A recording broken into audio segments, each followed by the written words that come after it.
Bueno, vamos a pasar a ver ahora las teorías societales. Hemos visto las individuales, las grupales, vamos a pasar a ver las societales. Y decimos que los grupos sociales son objetos de prejuicio. Los grupos sociales son objetos de prejuicio. Y el prejuicio está basado en etnia, discapacidad, sexo y edad. Nos vamos a centrar en la etnia, ¿vale? En el racismo.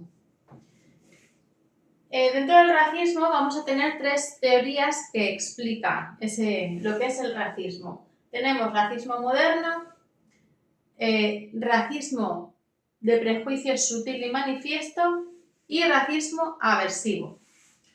En el racismo moderno se manifiesta a través de actitudes encubiertas, justificación de desigualdad sin reconocer racismos, con argumentos socialmente aceptables. Vamos a verlo muy despacio y vamos a ver qué es cada una de ellas, estaros muy atentos a las explicaciones porque no es difícil, pero sí hay que profundizar un poquito en cada una y tener muy clara la diferencia entre las tres. Hemos dicho que el manifiesto moderno es un manifiesto que está encubierto y se encubre con argumentos que son socialmente aceptables. Por ejemplo, la creencia de que las minorías fracasan porque no se esfuerzan lo suficiente, o la oposición a teorías de igualdad, pero no se ve como que es realmente racismo. Es racismo, pero queda encubierto porque ese argumento que yo estoy dando para oponerme a una política, por ejemplo, de igualdad, como ese argumento está aceptado, lo acepta la sociedad, no está penado por la ley, por ejemplo, pues se encubre ese racismo. No se ve como racismo, aunque sí lo es. McConaughey basa el rechazo hacia afroamericanos en una serie de creencias que nada tienen que ver con cuestiones raciales. Es decir, no es por la raza, muchas veces son creencias que nosotros tenemos anteriormente, mismamente culturales. El racista moderno experimenta ambivalencia hacia afroamericanos, que proviene del conflicto entre sus valores típicamente americanos, los valores de los americanos y sentimientos negativos que le despiertan los miembros de dicho grupo étnico, siendo una ambivalencia. Los americanos. Las escalas tradicionales de prejuicio son incapaces de captar el prejuicio moderno. Las escalas tradicionales no captan este prejuicio moderno, por lo que McConaughey diseña una escala con intención de captar estas nuevas formas de prejuicio. Navas utilizó la escala que hizo McConaughey en España y encontró que presentaba una buena fiabilidad y que participantes que daban alto en prejuicio moderno expresaban emociones más negativas hacia inmigrantes magrebíes que aquellas con puntuación baja en dicha escala. Que nos quede claro que el racismo moderno se oculta bajo argumentos socialmente aceptables, pero es racismo. Muchas veces pueden ser por creencias culturales. Luego vamos a hacer un repaso de todas. Venga. Prejuicio sutil y manifiesto. Racismo, prejuicio sutil y manifiesto. Pettigrew y Mittens. Sabéis que a mí el inglés no se me da muy bien, pero me entendéis cuando os lo leo, ¿no? Diferencias entre... Va a haber dos tipos de prejuicio, el sutil y el manifiesto. La palabra más o menos, si la definimos, pues podemos tener claro lo que es cada uno. Sutil, pues ¿cómo va a ser? Pues indirecto, distante, frío. Y el manifiesto va a ser caliente, cercano y directo, se va a manifestar. El sutil, hemos dicho que es frío, es distante, es indirecto y consta de tres componentes: la defensa de los valores tradicionales, la exageración de diferencias culturales y la negación de emociones positivas. Defensa de los valores tradicionales. Cuando defendemos un valor tradicional, vamos a tener este prejuicio sutil, va a ser indirecto, vamos a defender de una manera indirecta, de una manera sutil, distante, la exageración de diferencias culturales, la negación de emociones positivas. ¿Qué es esto de la negación de emociones positivas? Pues no se experimentan más emociones negativas como el odio.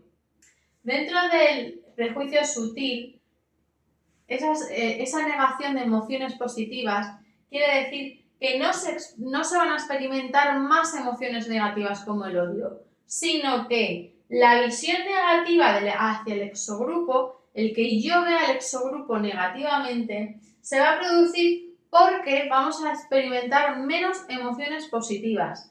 Y no porque le tenga odio, sino porque voy a tener menos emociones positivas hacia él. Un ejemplo o dos ejemplos de este prejuicio sutil es pues, evitar el contacto con personas de otra raza. No es algo que se manifieste, yo evito ese contacto, lo hago de una forma muy sutil. O creer, por ejemplo, que personas no encajan en determinados puestos por su origen. Prejuicio manifiesto. Aquí se va a manifestar. Si aquí no se manifestaba, se hacía de una forma sutil, por ejemplo, la exclusión social, no lo manifiesto directamente, lo hago de una forma sutil, me alejo de esa persona. En el manifiesto va a haber insultos, y es caliente, es cercano y es directo, de un tú a tú, ¿vale? Consta de dos componentes, percepción amenazante del exogrupo y consiguiente rechazo hacia él. Primero percibo una amenaza del exogrupo y después lo rechazo. Oposición hacia el contacto íntimo con los miembros del exogrupo. Me opongo absolutamente a tener un contacto con el miembro del exogrupo. Y van a ser pues insultos racistas, apoyo a leyes de segregación, etc. Vamos a ver el racismo aversivo. El racismo aversivo es una forma particular de racismo moderno. Este es inconsciente e implícito. No vamos a ser conscientes de que tenemos esta actitud. No vamos a ser conscientes. Por ejemplo, ¿en qué caso se da ese racismo aversivo? En personas que defienden la igualdad. Cuando no está claro el comportamiento correcto, cuando no tenemos claro cuál es el comportamiento adecuado. Las personas no son conscientes de esa actitud discriminatoria. No somos conscientes. Gardner y Dovidio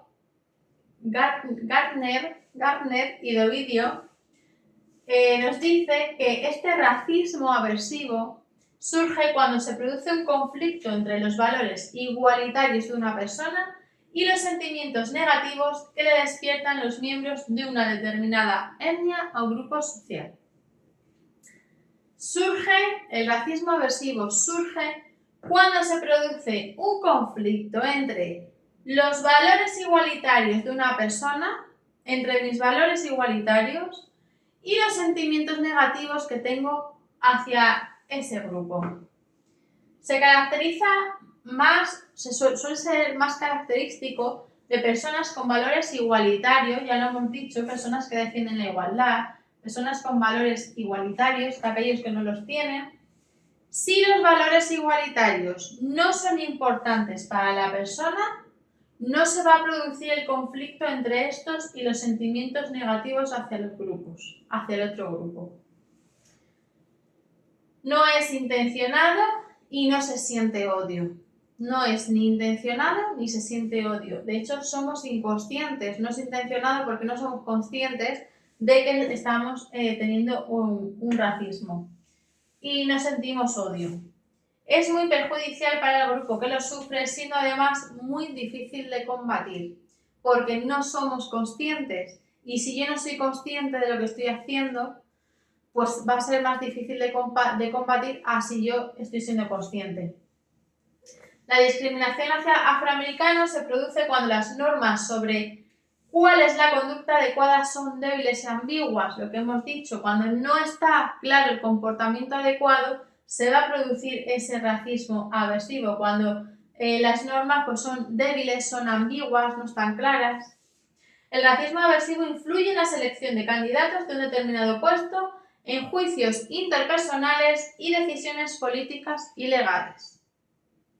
Por ejemplo, un ejemplo de racismo aversivo es cuando yo contrato a alguien y sin querer, sin darme cuenta, inconscientemente, elijo a una persona blanca porque me parece que encaja mejor.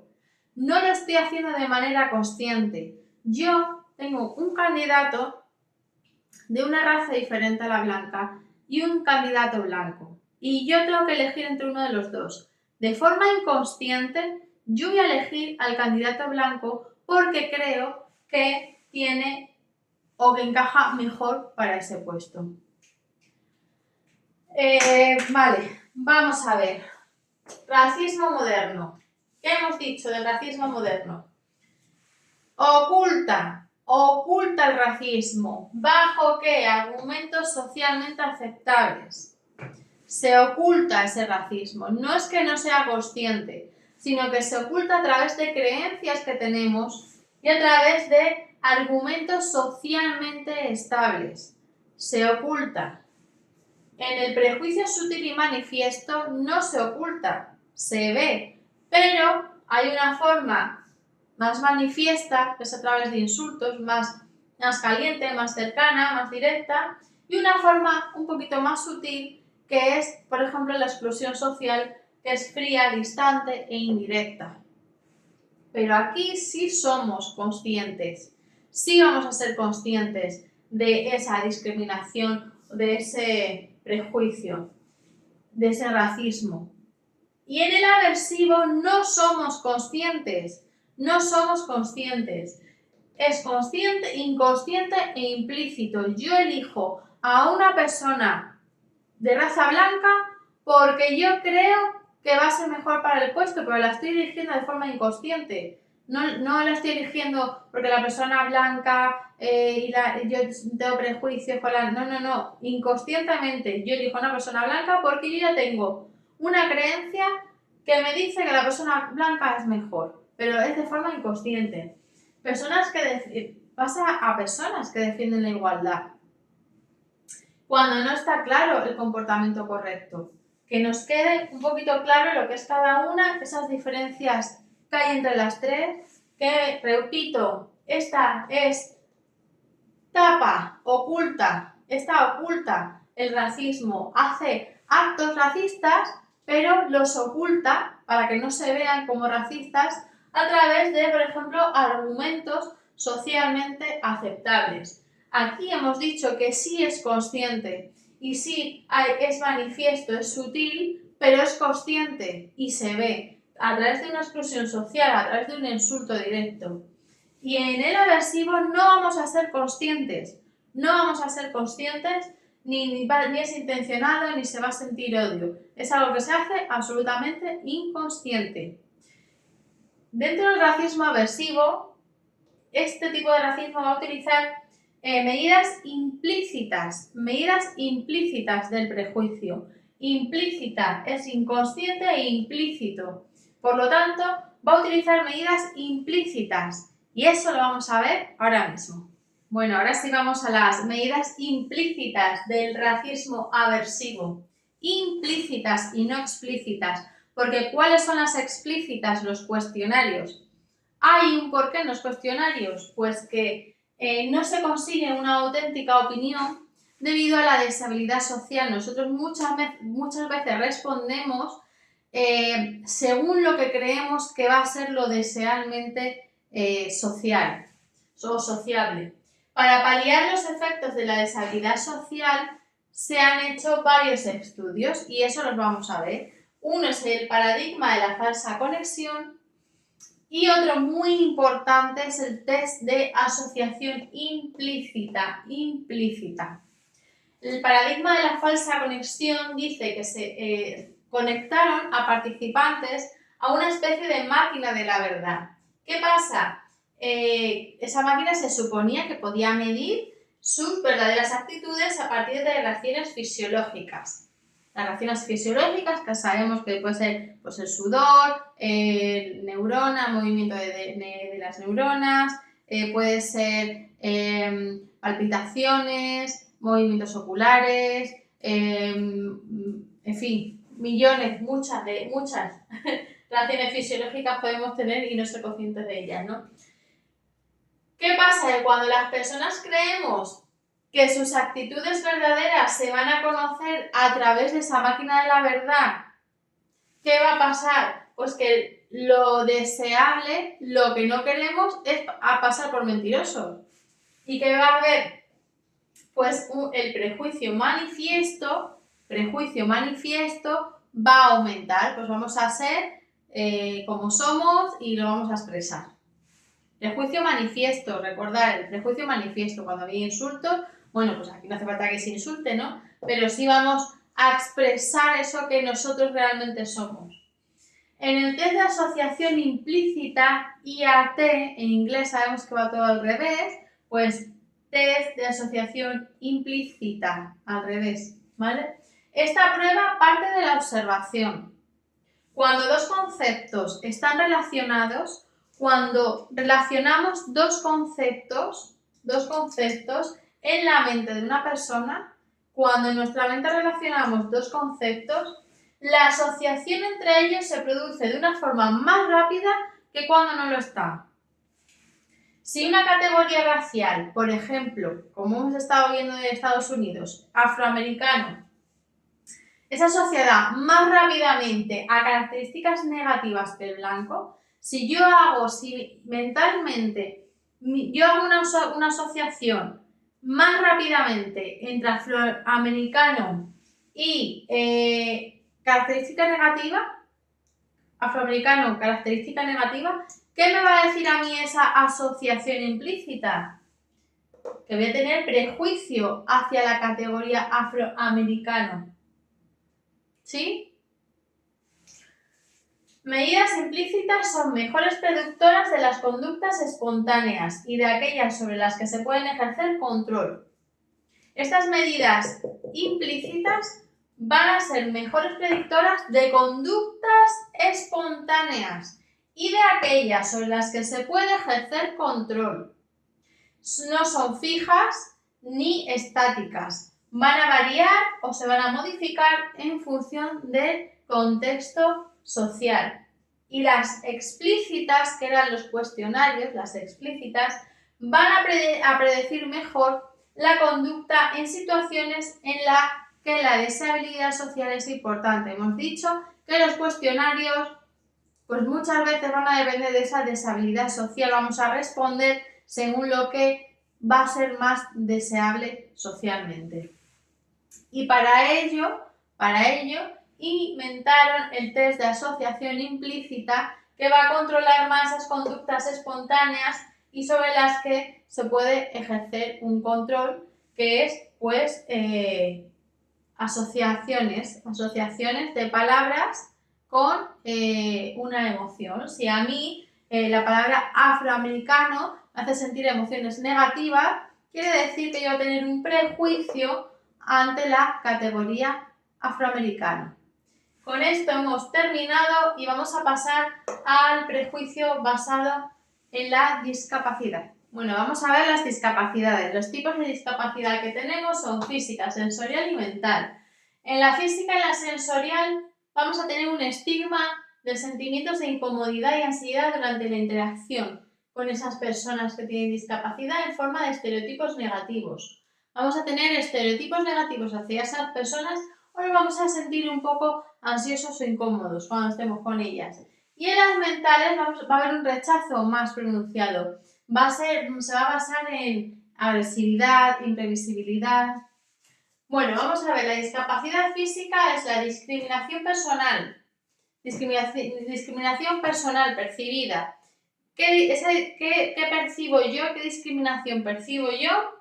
Esa discriminación que voy a percibir va a estar relacionada con el estigma interiorizado, con el estigma que yo ya tengo interiorizado. Esa discriminación que voy a sentir va a estar relacionada con el estigma que yo tengo interiorizado y va a estar relacionado negativamente con la autoestima, Claro, si a mí me están discriminando y yo esa estima lo tengo interiorizado, mi autoestima va a descender. Y se va a relacionar positivamente con la identificación con el grupo y la disposición a la acción colectiva. Yo me voy a identificar con mi grupo porque yo ya tengo interiorizado ese estigma, me identifico con mi grupo y al identificarme con él voy a tener una disposición a tener acciones con ese grupo, ¿no? A una disposición, pues eso, a la acción colectiva, a hacer acciones dentro de ese grupo.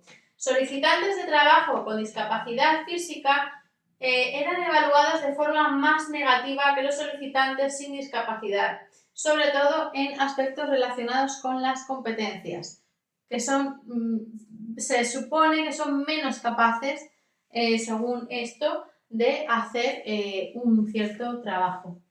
Sensorial. Discriminación personal percibida, igual que la anterior, discriminación personal percibida, relacionada con el estigma interiorizado, internalizado, igual que la anterior, en ambos grupos, lo que ocasiona una disminución de la autoestima. Las personas tanto yo como ellos, en los dos grupos, va a haber una discriminación. Las personas con discapacidad auditiva van a tener una percepción de discriminación hacia el grupo con un aumento de la identidad grupal que estaba asociada con un aumento de disposición a la acción colectiva para reivindicar los derechos de su grupo.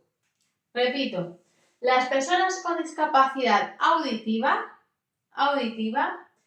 van a tener una percepción de la discriminación, hacia el grupo conducida a un aumento de la identidad grupal. Va a haber la discriminación hacia el grupo conducida por un aumento de la identidad grupal, que estaba asociada con un aumento de disposición a la acción colectiva para reivindicar los derechos de su grupo. Personas con discapacidad auditiva no oyen. Al no oír, al final vamos a estar más asociados a nuestro grupo, vamos a tener más disposición a esa acción colectiva para reivindicar los derechos de su grupo. Esto nos sucede en una discapacidad visual, no se sienten a lo mejor tan capaces de reivindicar, pero las personas con discapacidades auditivas sí tienen esa acción colectiva de reivindicación hacia los derechos de su grupo. Y en la mental, el rechazo hemos dicho que es más pronunciado, basándose muchas veces en estereotipos negativos existentes sobre este colectivo. Este estigma hace que sean excluidos y discriminados en áreas como las viviendas, el empleo, el cuidado de la salud, las relaciones interpersonales. La discriminación percibida y el estigma internalizado se van a relacionar positivamente entre sí. Discriminación y estigma se relacionan positivamente entre sí y negativamente con diversas medidas de bienestar. La discriminación percibida aumenta el estigma interiorizado e internalizado y esta a su vez disminuye el bienestar. La discriminación que vamos a percibir, yo percibo esa discriminación, aumenta que yo interiorice ese estigma y esto hace que disminuya mi bienestar. Las personas con discapacidad pues sufren prejuicios y discriminación, blames, que dijimos que era discriminación, por parte del grupo mayoritario.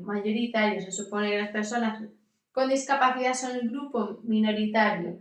La percepción de discriminación conduce a una internalización del estigma. El sentirnos discriminados conduce a que internalicemos ese estigma. o asunción del estereotipo negativo, el estigma o el estereotipo negativo, que a su vez va a producir efectos negativos sobre diversos aspectos del bienestar de las personas con discapacidad. Vamos a hacer un repaso: discapacidad física. Los participantes interiorizan ese estigma que se relaciona negativamente con la autoestima. Al interiorizar ese estigma discriminatorio, pues la autoestima se reduce y aumenta la disposición a la acción colectiva. En el sensorial, las personas con discapacidad auditiva, sobre todo, van a conducir a esa acción colectiva para reivindicar sus derechos o los derechos de su grupo. Esto no sucede en discapacidad visual. Y en la mental, pues vamos a relacionar esa discriminación positiva, esa discriminación percibida y el estigma interiorizado, la discriminación y lo que yo interiorizo, ese estigma interiorizado, se van a relacionar positivamente y ambos se van a relacionar negativamente con el bienestar. Y con esto pues vamos a pasar a los grupos sociales, objetivo de prejuicio. Vamos a ver el sexo, el prejuicio basado en el sexo. Seguimos con las teorías societales. Vamos a centrarnos en el sexismo y vamos a hacer una introducción de lo que es.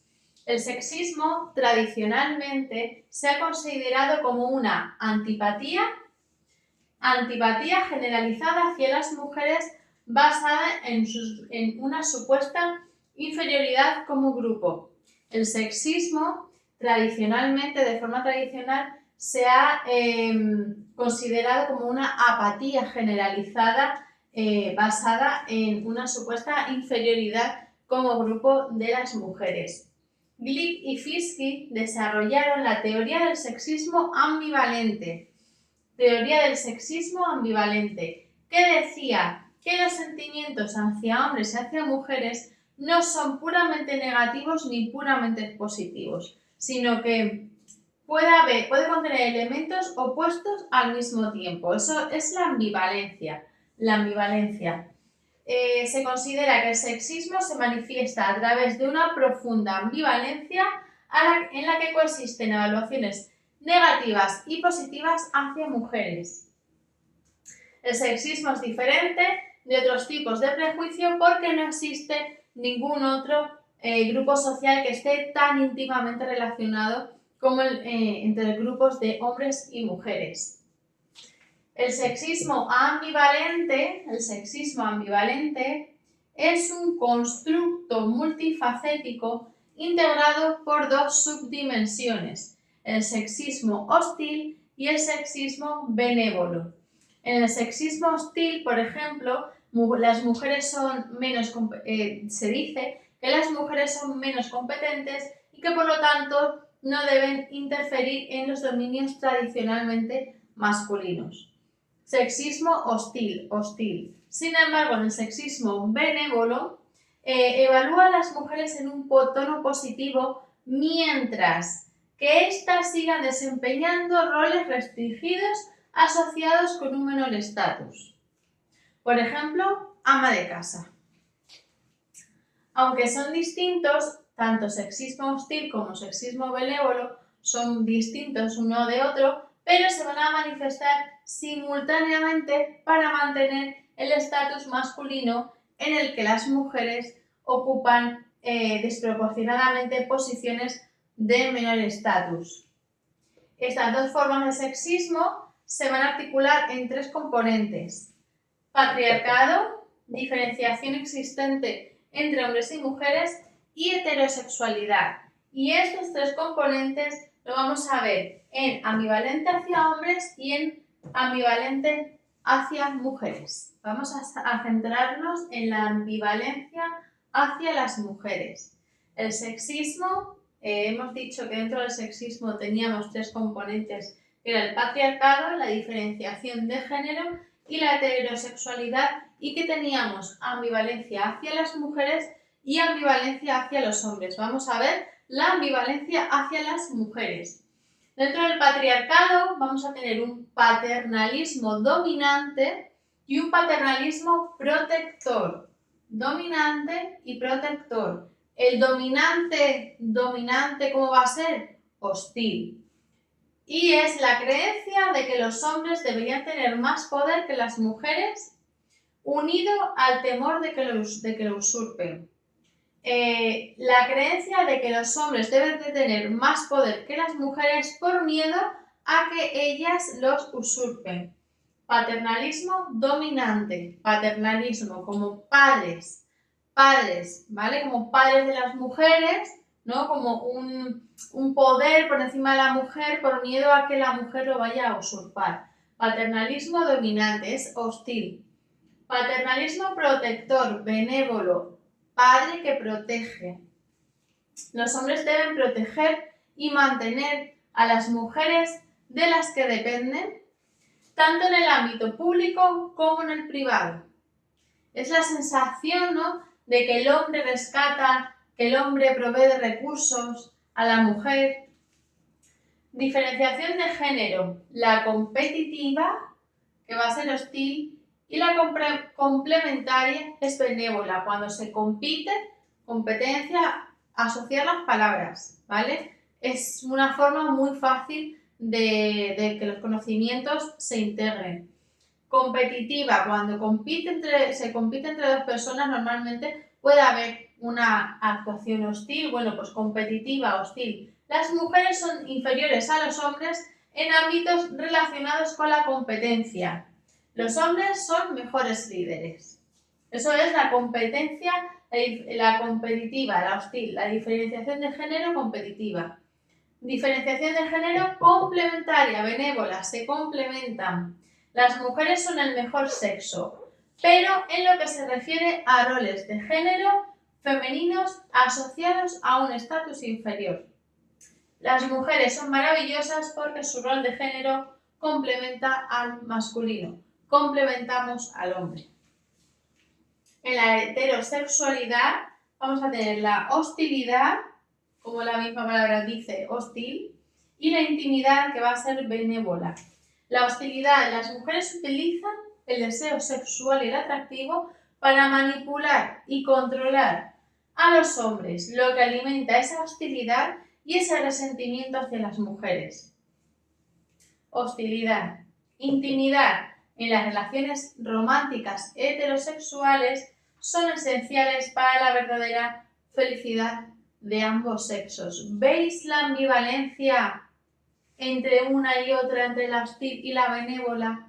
¿Veis que hay una parte hostil y una parte benévola, que no es todo positivo ni todo negativo, sino que hay una ambivalencia? Bueno, pues esta es la ambivalencia hacia las mujeres. Vamos a ver, bueno, pues por aquí tengo el sexismo hostil y el benevolente. El sexismo hostil y el benevolente se relacionan positivamente con actitudes hacia la violencia física o a conductas de control, amenaza o insultos contra mujeres. Ambos sexismos, tanto hostil como benevolente, se relacionan positivamente. Quiere decir que entre esos dos sexismos va a haber actitudes de violencia física, conductas de control, amenazas o insultos contra mujeres. Y el sexismo hostil se relaciona con la justificación de la violencia de género. Ahora sí, vamos a pasar a la ambivalencia la ambivalencia hacia los hombres. Hemos visto la ambivalencia hacia las mujeres y ahora vamos a ver la ambivalencia hacia los hombres, que hemos dicho que también tenemos patriarcado, diferenciación de género y heterosexualidad. Vamos al patriarcado. Resentimiento paternalista, resentimiento. Resentimiento, ¿con qué lo vamos a asociar? Con hostilidad, resentimiento, estoy resentido, ¿no? Hostilidad. Integra sentimientos de ira y aversión hacia el grupo dominante debido al resentimiento por el poder que los hombres tienen sobre las mujeres. Ambivalencia hacia los hombres. Resentimiento paternalista. integra sentimientos de ira y aversión hacia el grupo dominante debido al resentimiento por el poder que los hombres tienen hacia las mujeres. Las mujeres van a tener un sentimiento de ira hacia los hombres por ese poder dominante que tienen hacia nosotras. Maternalismo va a ser benévolo, maternal, benévolo. Ambos sexos se necesitan mutuamente, pero en un sentido tradicional. Se manifiesta a través de tendencias protectoras hacia los hombres. Tenemos tendencia a proteger a los hombres como si fuesen nuestros hijos, ¿vale? Como si fuésemos sus madres. Pero con una idea de superioridad y con tendencias similares a las del paternalismo. Es decir, las mujeres somos mejores, por ejemplo, en las tareas del hogar. Diferenciación de género, la compensatoria, que es hostil, y la complementaria, que es benévola. Cuando nos complementamos es benévolo, compensatoria, vamos a compensar una con otra, pues hostil. Las mujeres atribuyen a los hombres características negativas o las consideran inferiores los consideran inferiores en algunos aspectos para compensar estereotipos negativos que se adscriben a las mujeres como grupo. Es decir, para compensar ese estereotipo negativo que me tienen puesto los hombres, pues yo lo que hago es que atribuyo características negativas a los hombres. Por ejemplo, que los hombres actúan como bebés cuando están enfermos. Y la complementaria, que es la benévola, se caracteriza a los hombres como protectores y proveedores de recursos que asumen más riesgos que las mujeres. Por ejemplo, que los hombres están dispuestos a ponerse en peligro para proteger a los demás. En la heterosexualidad tenemos la hostilidad, de hostil, igual que la anterior, en la de las mujeres, y la intimidad, que es benévola, igual que en la de las mujeres. En la hostilidad dice, es un resentimiento por la agresividad sexual y el control de los hombres sobre las mujeres en las relaciones románticas. Se dice que los hombres acosan sexualmente a las mujeres. Eso es en la hostilidad. Y en la intimidad creemos que para que una mujer sea feliz necesita un hombre. Las actitudes sexistas hacia los hombres correlacionan positivamente con actitudes sexistas hacia las mujeres. Cuando hay actitudes sexistas hacia los hombres, pues no habrá actitudes sexistas hacia las mujeres. Y con esto hemos acabado la ambivalencia hacia hombres y mujeres y vamos a por la siguiente parte. Ahora vamos a ver la ambivalencia hacia los hombres. Hemos visto la ambivalencia hacia las mujeres y ahora vamos a ver la ambivalencia hacia los hombres. Que hemos dicho que también tenemos patriarcado, diferenciación de género y heterosexualidad. Vamos al patriarcado. Resentimiento paternalista, resentimiento. Resentimiento, ¿con qué lo vamos a asociar? Con hostilidad, resentimiento, estoy resentido, ¿no? Hostilidad. Integra sentimientos de ira y aversión hacia el grupo dominante debido al resentimiento por el poder que los hombres tienen sobre las mujeres. Ambivalencia hacia los hombres. Resentimiento paternalista. Integra sentimientos de ira y aversión hacia el grupo dominante debido al resentimiento por el poder que los hombres tienen hacia las mujeres. Las mujeres van a tener un sentimiento de ira hacia los hombres por ese poder dominante que tienen hacia nosotras. Maternalismo va a ser benévolo, maternal, benévolo. Ambos sexos se necesitan mutuamente, pero en un sentido tradicional. Se manifiesta a través de tendencias protectoras hacia los hombres. Tenemos tendencia a proteger a los hombres como si fuesen nuestros hijos, ¿vale? Como si fuésemos sus madres. Pero con una idea de superioridad y con tendencias similares a las del paternalismo. Es decir, las mujeres somos mejores, por ejemplo, en las tareas del hogar.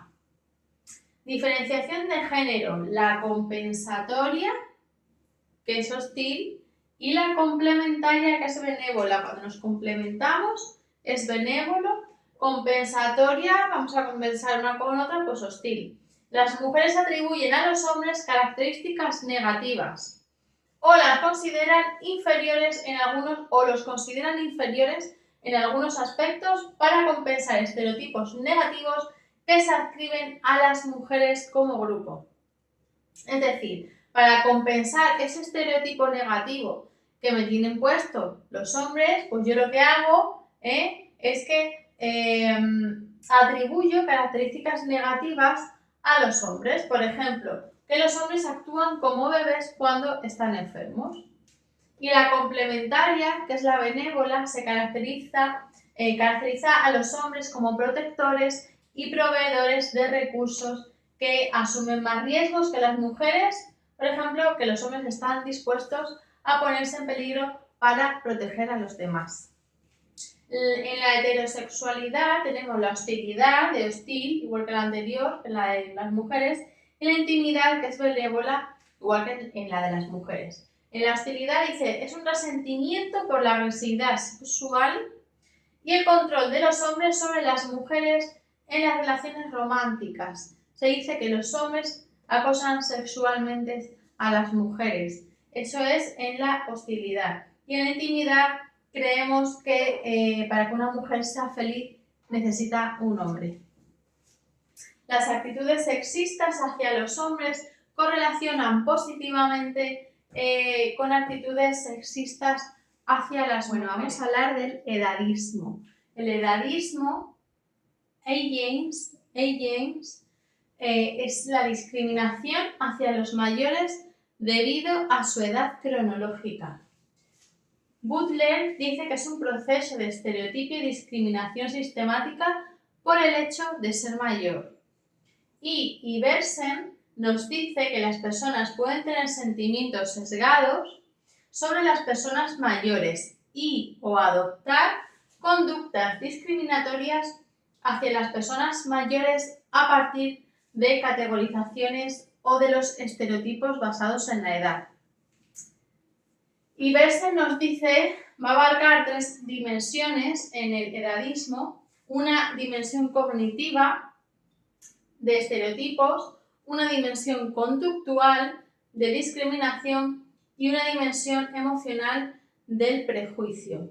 Y estas 3 dimensiones van a reflejar el hecho de que las personas puedan tener pensamientos o sentimientos sesgados sobre las personas mayores y o adoptar conductas discriminatorias hacia las personas mayores a partir de categorizaciones y de los estereotipos basados en la edad.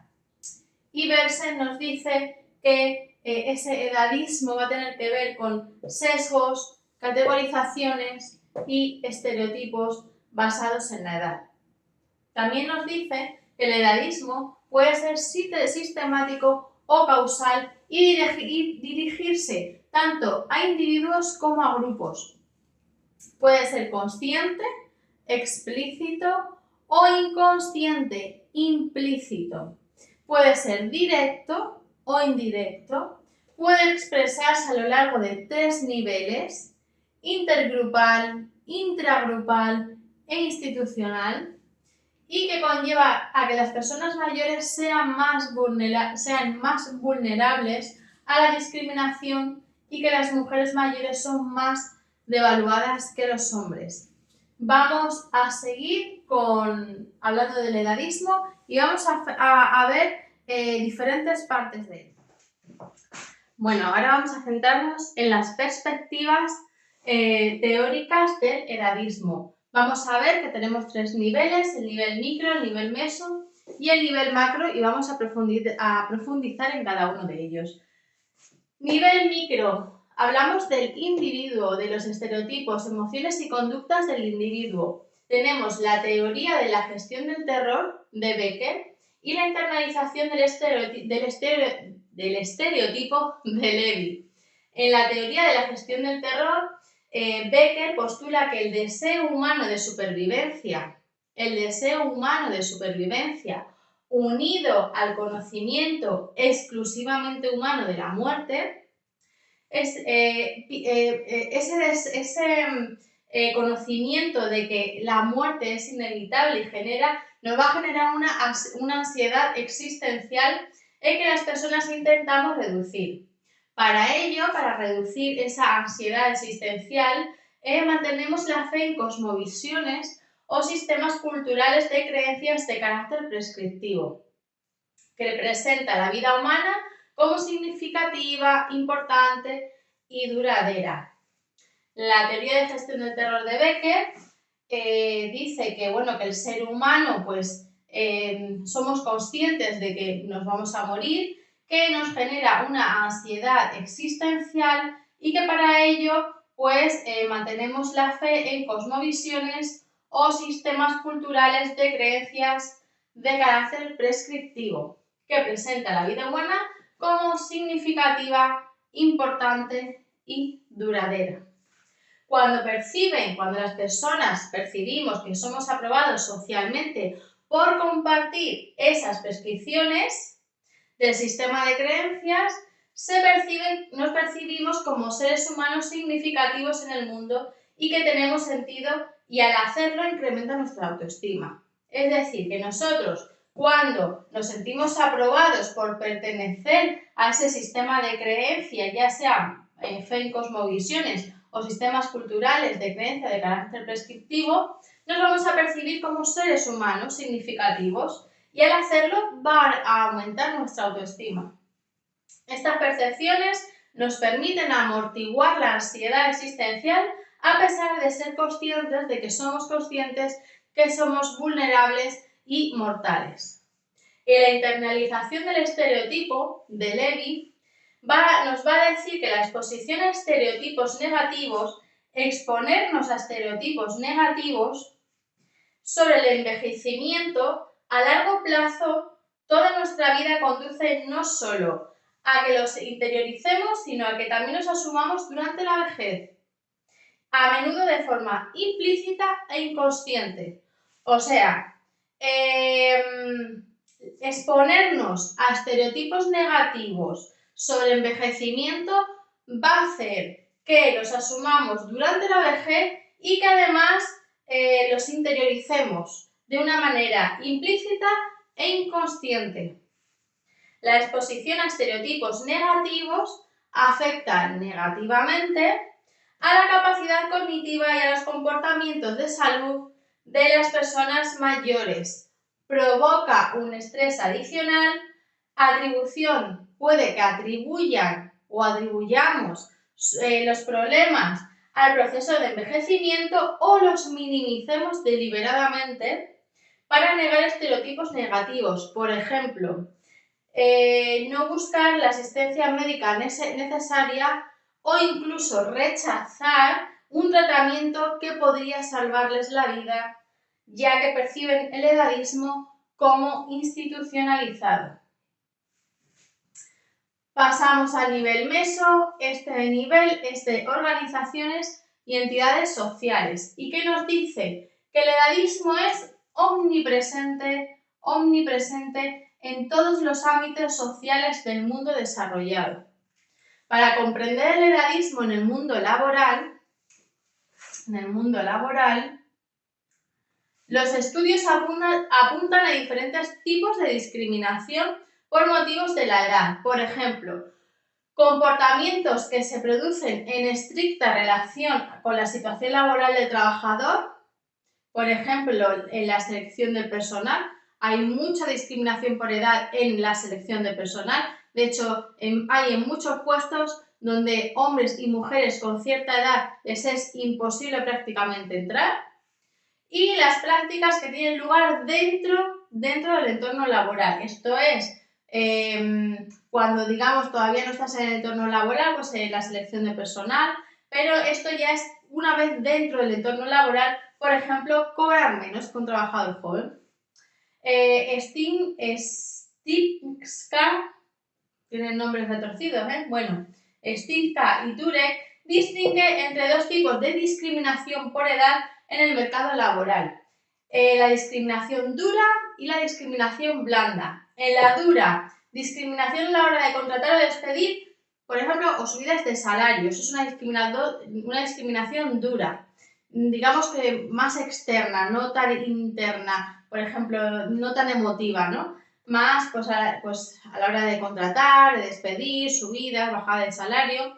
Y luego tenemos la discriminación blanda, que esta tiene como una parte más emocional, una esfera más interpersonal y ambiente general de entorno laboral. Por ejemplo, ser humillado debido a la edad por parte de los jefes.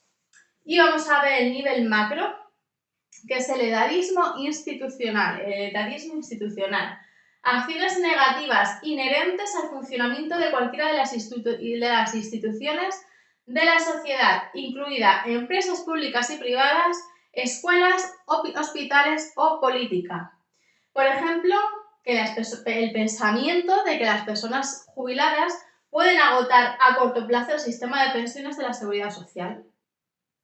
Teoría de la modernización sugiere que el estatus de las personas mayores se ha ido reduciendo progresivamente debido a la transformación de la sociedad agraria tradicional en una sociedad moderna. Antes, prácticamente todo el mundo trabajaba en el campo, era una sociedad agraria. Ahora somos una sociedad moderna más urbanizada e industrializada y eso ha hecho que haya ciertos cambios. Por ejemplo, se han producido 4 grandes cambios en lo que es la estructura social y vamos a verlos. Uno ha sido los avances médicos. Se ha traducido en el incremento de esperanza de vida. Avances médicos, prácticamente lo que queremos es esperanza de vida. Por lo que la vejez ya no es una excepción como antes, sino que es un hecho asociado a la fragilidad, morbilidad y discapacidad. Antes no había tantos adelantos médicos, entonces ser viejo, ser mayor era una excepción, no había muchas personas muy mayores. Ahora con tantos adelantos médicos sí que hay mucha gente con edades avanzadas. Avances tecnológicos, que el nivel educativo de las generaciones más jóvenes es mayor que la de los adultos mayores. Ahora los jóvenes saben más que los adultos mayores. ¿Y eso a qué contribuye? Pues contribuye a que la experiencia acumulada de los adultos mayores a lo largo de su vida se desprecie porque queda obsoleto. Un aumento de la secularización, que es una desreligiosización, vamos, que te quitas de la religión, te desprendes de la religión, desreligiosización, que te desprendes de la religión, eso es lo que quiere decir. Y un individualismo. Por lo tanto, ¿a qué va a contribuir ese desprendimiento de las religiones? Que ya antes las religiones nos uníamos, teníamos otros pensamientos, en fin. Pues ya cuando nos desprendemos de esas religiones, al final acaba habiendo como más individualismo, aparte de en otros factores. Somos en general más individuales, vemos que antiguamente un vecino ayudaba al otro. Ahora muchas veces salimos a la calle y no sabemos ni cómo se llama nuestro vecino, sobre todo en ciudades muy grandes. No sabemos quiénes son los vecinos, porque no coincidimos con ellos, porque llevamos una vida muy ajetreada, mil cosas. ¿Qué pasa con esa desreligiosización e individualismo? Pues que va a haber una reducción de los lazos familiares, menor contacto con personas mayores y una consiguiente pérdida de estatus de anciano sabio. Y con esto hemos visto las perspectivas teóricas, hemos acabado los prejuicios basados en la edad, hemos acabado el edadismo y vamos a ver la última parte. Recordar que tenemos 3 niveles, el nivel micro, el meso y el macro. El micro tenía que ver un poco con lo que es el individuo, los estereotipos, las emociones, la conducta, que teníamos la teoría de la gestión del terror de Becker y la internalización del estereotipo de Levy. En el nivel meso, organizaciones y entidades sociales, que hablamos del mundo laboral, una discriminación dura y una blanda. Y en el nivel macro es el edadismo institucional de las instituciones. Tenemos la teoría de la modernización, que como hemos visto, acabamos de ver, pues nos dice que ha habido unos cambios en la estructura social y eso hace, bueno, pues que al final haya más discriminación de la edad. Y con esto pasamos a la última parte de nuestro tema 10.